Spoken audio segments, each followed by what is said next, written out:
আচ্ছা, এর আগের ভিডিওতে আমি প্রিপোজিশন আলোচনা করেছিলাম, অর্থাৎ পার্ট 1 হয়েছিল, আজকে পার্ট 2।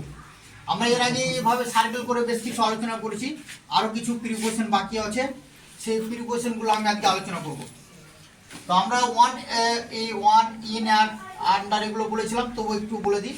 ওয়ান বসে কোনো কিছুর উপরে থাকলে অবস্থিত আছে এরকম বোঝালে ওয়ান বসে, যেমন বডি টেবিলের উপরে আছে, the book is on the table. ইনটুটা বাকি ছিল। ইনটুটা কি বোঝায়? যে বাইরে থেকে প্রবেশ করছে, অর্থাৎ গতি বোঝায়। ঠিক আছে, গতি বোঝাতে ইনটু বসে। তাহলে এভাবে যে মানে আমরা এই যে একটা সাইকেলটাকে যদি আমরা একটা ঘর ভাবি, তাহলে বাইরে থেকে কেউ ঢুকছে, প্রবেশ করছে, এরকম ক্ষেত্রে ইনটু বসে। মানে মেন কথা গতি বুঝাবে। ঠিক আছে, আর ইন বলতে কি আগে থেকে আছে, তাহলে যে আমরা ঘরের মধ্যে আছি, we are in the room. আর আরেকটা ইন বসে বলেছিলাম, যে বড় জায়গার আগে ইন বসে, যেমন উই লিভ ইন কলকাতা। তারপরে ছোট জায়গার আগে অ্যাট বসে, উই লিভ অ্যাট মহিষাইল বা যে কোনো গ্রাম হলাম ছোট জায়গার আগে। তো এই যে ইনটুটা আমরা যদি একটা ইনটু উদাহরণ লিখি, তাহলে আমরা কি লিখবো? যেমন হি ran into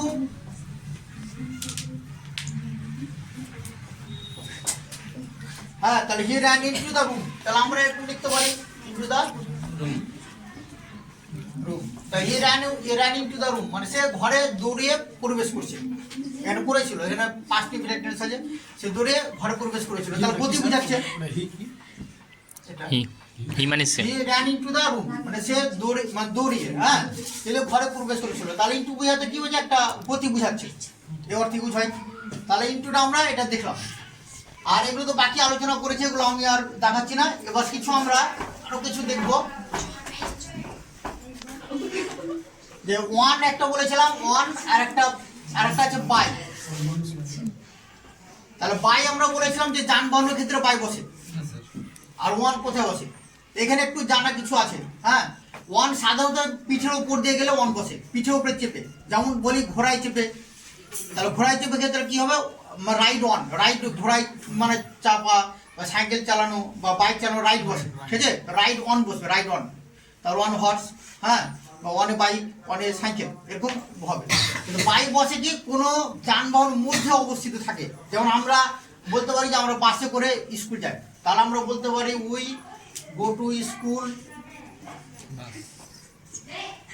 by a bus. এই যে সরি বাই তাহলে এই যে বাই, তাহলে বাইটা প্রিপোজিশন আর এটা হচ্ছে আর্টিকেল, তোমরা জানো। তাহলে এই যে আমরা বাসের অ্যাকচুয়ালি মধ্যে আছি, বাসের মধ্যে আমরা যাতায়াত মানে বসে যাচ্ছি বা দাঁড়িয়ে যাচ্ছি। এই যে যদি যানবাহনের ক্ষেত্রে যানবাহনটা ভিতরে বসে থাকে বা দাঁড়িয়ে থাকে, যাই হোক, সেক্ষেত্রে বাই বসে। কিন্তু যদি পিঠে চড়ে হয়, ঘোড়ার পিঠে আমরা চেপে যাই, সাইকেলের মানে যে সিটে মানে পিঠে চেপে যাই, ও ক্ষেত্রে কিন্তু ওয়ান বসবে। ঠিক আছে, তাহলে আশা করি। তাহলে আমরা যদি বলি সাইকেল, তার ড্যাশ সাইকেল কি হবে? তাহলে ওয়ানে সাইকেল, ড্যাশ বাইক, তাহলে যে ওয়ানে বাইক। ঠিক আছে, তাহলে যদি বলি আমরা যে ঘোড়া হর্স, তাহলে ওয়ান হর্স। তো প্রিপোজিশন একটা লাগাতে ওয়ানে হর্স, একটা প্রিপোজিশন লাগাতে হবে, ওয়ান দ্য হর্স হতে পারে। এভাবে তাহলে ওয়ান আর বাইক ব্যাপারটা আমরা জানলাম। আর বাকিগুলো তো বাইরের আলোচনা করেছিলাম, অন্যের আলোচনা করেছিলাম, এটা মানে বাকি ছিল। আরো কিছু প্রিপোজিশন আছে। টু এর আলোচনা সেদিন হয়নি, আজকে একটু আলোচনা করি। টু কথাটা বলতে কি? এই যে টু মানে হচ্ছে প্রিপোজিশনের ক্ষেত্রে প্রতি ইউজ হয়, প্রতি। আর একটা কি হয়? কাছে। আর একটা কি হয়? নিকটে। এই যে তিনটে, তাহলে প্রতি, কাছে, নিকটে। এরকম ক্ষেত্রে আরেকটা কি হয়? তে বোঝাতে ইউজ হয়, তো এই কারণে।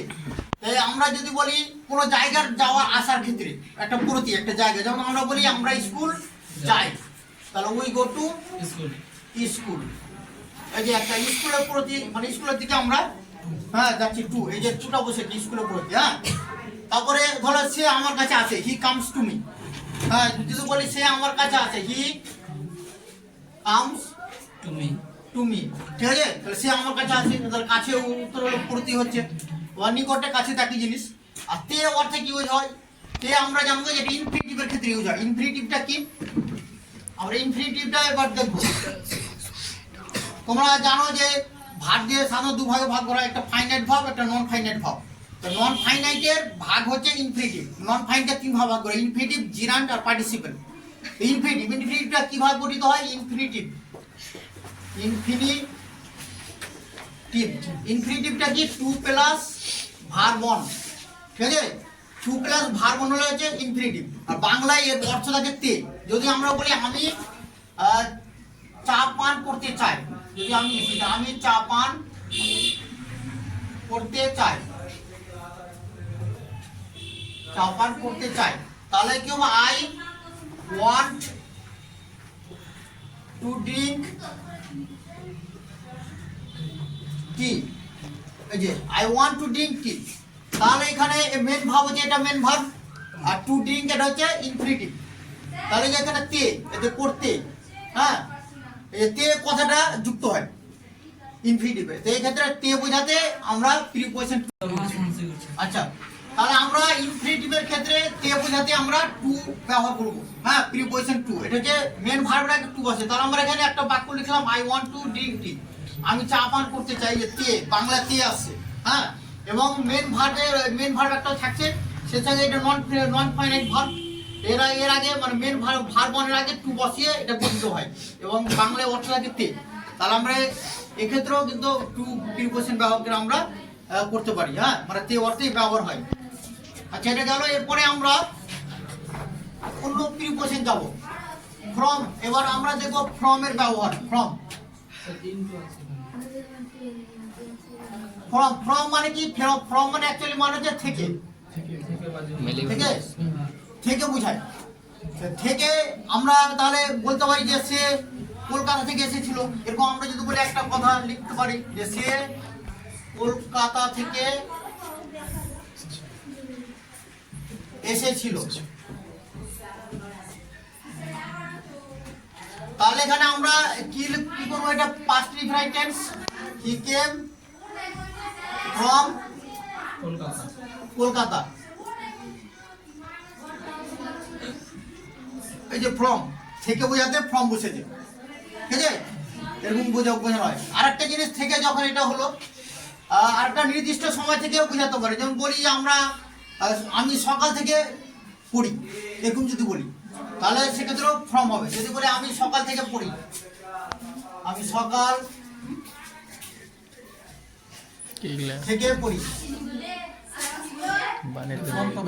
বা সকাল আমরা একটা নির্দিষ্ট যদি টাইম যদি সকাল 8টা থেকে দিয়ে দিই, ধরো সকাল 7টা বা 8টা দিয়ে দিলাম, সকাল 7টা থেকে পড়ি। এটা এক্ষেত্রেও আমরা ইউজ করতে পারি, আই রিড ফ্রম 7 AM। এভাবে আমরা ইউজ করতে পারি। এটা ফ্রমের ব্যবহার গেল একটা কোনো জায়গা থেকে বোঝাতে, আর একটা সময় থেকে, ঠিক আছে? থেকে বোঝাতে গেলে ফ্রম বসে। আরেকটা আছে ফ্রম ডট ডট টু। এটা আমরা দেখবো, ফ্রম আর dot dot to. From dot dot to মানে এক জায়গা থেকে আরেক জায়গা, ঠিক আছে? তাহলে যদি বলি সে কলকাতা থেকে ঔরঙ্গাবাদে এসেছিল, তাহলে কি হবে? সে কলকাতা থেকে, হ্যাঁ, সে কলকাতা থেকে ঔরঙ্গাবাদে এসেছিল, ঔরঙ্গাবাদে এসেছিল। তাহলে আমরা করবো হি কেম ফ্রম, কি হবে? কলকাতা টু ঔরঙ্গাবাদ। সে কলকাতা থেকে ঔরঙ্গাবাদ এসেছিল, তার from Kolkata to Aurangabad, Kolkata to Aurangabad, to Aurangabad. Sir pen change করেন। হ্যাঁ, পেন চেঞ্জ করতে হবে। তাহলে আমরা ফ্রম ডট ডট টু, অর্থাৎ এক জায়গা থেকে অন্য জায়গা যাওয়া বা আসার ক্ষেত্রেও কিন্তু এই প্রিপোজিশনটা ব্যবহার হয়। এই যে ফ্রম ডট ডট টু। তাহলে এখানে সে কলকাতা থেকে ঔরঙ্গাবাদে এসেছিল, তাহলে he came from Kolkata to Aurangabad. আমরা এভাবে লিখতে পারি, he came to Aurangabad from Kolkata. আমরা এভাবে লিখতে পারি, তাও he came to Aurangabad, Aurangabad to Kolkata, Aurangabad to from Kolkata. আমরা এভাবে করতে পারি, ঠিক আছে? তাহলে এটা আমরা শিখে গেলাম।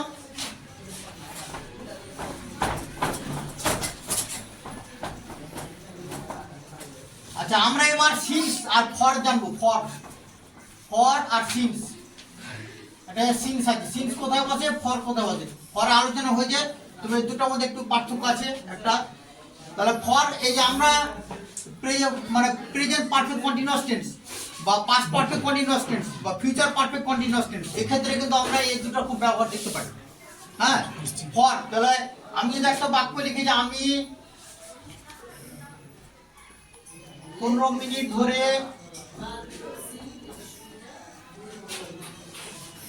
ধরে ভাত খাচ্ছি, তাহলে এই যে এটা হচ্ছে প্রেজেন্ট পারফেক্ট কন্টিনিউয়াস টেন্স। আমরা এখানে কি ইউজ করবো, ফর না সিন্স? আমরা এখানে ইউজ করবো ফর, মানে ধরে থাকলে, এটা বলে যে পিরিয়ড অফ টাইম, হ্যাঁ, থাকলে কি বসে, ফর। তাহলে I have been eating rice for 15 minutes। এটা গেল। আমরা যে ধরে মানে সিন্সের ব্যবহার করি, এটা মানে ধরে, আর এটা মানে সে থেকে, ঠিক আছে? তাহলে আমি সোমবার থেকে স্কুল যাচ্ছি, এরকম যদি বলি আমি সোমবার থেকে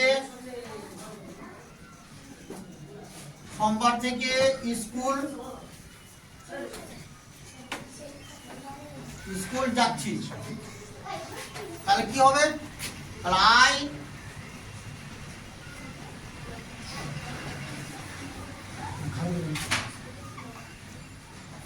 I have been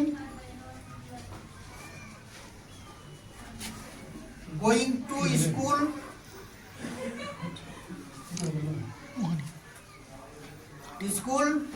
since, এখানে কি বলবে, সিন্স মন্ডে,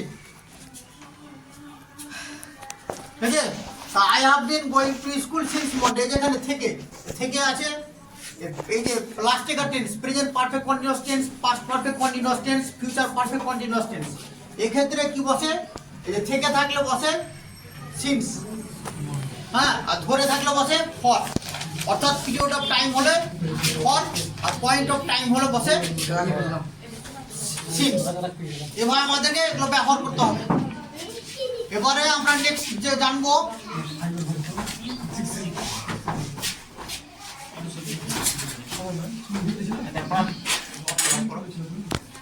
কি আছে করে দেবো। আচ্ছা, এবার আমরা দেখবো অ্যাবাউট প্রিপোজিশন সম্বন্ধে। অ্যাবাউট মানে কি? অ্যাবাউট মানে যে সম্বন্ধে, হ্যাঁ, হ্যাঁ, বা সম্পর্কে। তাহলে এটা কারো সম্বন্ধে কিছু জানা, এক্ষেত্রে মানে সম্বন্ধে বোঝাতে অ্যাবাউট বসে। তা আমরা বলতে পারি আমি তোমার সম্বন্ধে জানি। যদি বলে আমি তোমার সম্বন্ধে জানি,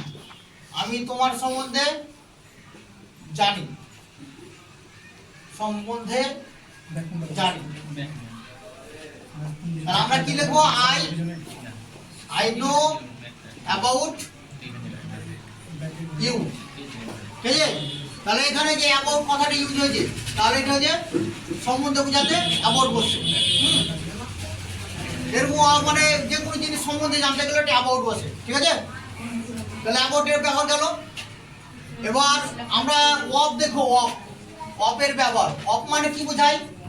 অফ মানে এর, বা বোঝায় র, হ্যাঁ। তাহলে আমরা যদি এই অফটা এর, তো যদি বলি রাজের কলম, তাহলে কি হয়, পেন অফ রাজ, মানে রাজের কলম। এটা মানে রাজের কলম। তাই এভাবে ইউজ হয় অফ কথাটা, কিন্তু এর বা র বোঝাতে ইউজ হয়। এই যে আমরা এই সকাল, ভোর, সন্ধ্যা, রাত, এগুলোর আগে কি বসাবো, এই ব্যাপারে আমরা প্রিপোজিশন গুলো জানবো। হ্যাঁ, এই যে প্রথমে আমরা কি পাই, ভোর, ডন, এটাকে ইংলিশে বলে ডন। তারপরে কি আছে, মর্নিং, ঠিক আছে? তারপরে কি আছে, নুন, দুপুর। তারপর নুন, দুপুর, এটা হচ্ছে দুপুর, ঠিক আছে? তারপর কি আছে, আফটারনুন মানে বৈকাল, ঠিক আছে? বিকেল বা বৈকাল, ঠিক আছে? বিকেল লিখে রাখি, হ্যাঁ। তারপরে কি আছে, ইভিনিং, ইভিনিং মানে যে সন্ধ্যা, ও সরি ইভিনিং এর আগে আরেকটা আছে, সেটা হচ্ছে ডাস্ক, গোধূলিবেলা। ডাস্ক মানে হচ্ছে গোধূলিবেলা, আমরা গোধূলি বলতে পারি। হ্যাঁ, এখানে গোধূলি লিখবো, আমরা গোধূলি আমরা বলতে পারি। তারপরে হচ্ছে ইভিনিং, মানে যে সন্ধ্যা। আরেকটা আর কি আর বাকি থাকে তাহলে? রাত, নাইট, NIGHT, নাইট মানে হচ্ছে রাত। তো এগুলোর আগে আমরা কি বসাবো এই ব্যাপারে আমরা জানবো। তাহলে আমরা এগুলোর আগে কি বসাবো এটা ইম্পর্টেন্ট, মানে খুব মানে দরকারি জিনিস জানা দরকার। তা আমরা যে দেখো যে জিনিসগুলো মানে খুব অল্প সময় থাকে, সাধারণত তার ক্ষেত্রে এক বসে। হ্যাঁ, তাহলে এই যে ডন তো ভোরবেলা খুব অল্প সময় থাকে, তাহলে আমরা এখানে এক বসাবো। এক মর্নিং কিন্তু অনেকক্ষণ থাকে, সকালবেলা অনেকক্ষণ, মানে একবার ভোর হওয়ার পর থেকে তারপর মোটামুটি দুপুর 12টা আগে পর্যন্ত। তো আমরা এখানে ইন বসাবো, ইন। তাহলে সেক্ষেত্রে আমরা ইন দ্য মর্নিং বসাই, ঠিক আছে? তাহলে ইন বসবে। আর এবারে দুপুরবেলাটা খুব অল্প সময় থাকে, জাস্ট 12টা, তারপরে পার হলে মানে হয়ে যায়, তাহলে এক। আফটারনুন, তাহলে আফটারনুনটা কি অনেকক্ষণ থাকে। হ্যাঁ, তাহলে আবার কিছু বলি যে একের জায়গায় ইনদাও মানে ব্যবহার করা যায়, ঠিক আছে? তাহলে আমরা ইন আবার আফটারনুন অনেকক্ষণ, ওই জন্য ইন বসাতে পারি, ঠিক আছে? ইন দ্য আফটারনুন আমরা এখানে দা ইউজ করতে পারি, আমরা ইন দা, হ্যাঁ ওটা ইউজ হয়। ডাস্ক, গোধূলিবেলা কিন্তু অল্প সময়। এই দুটা ক্ষেত্রে একটু ব্যতিক্রম।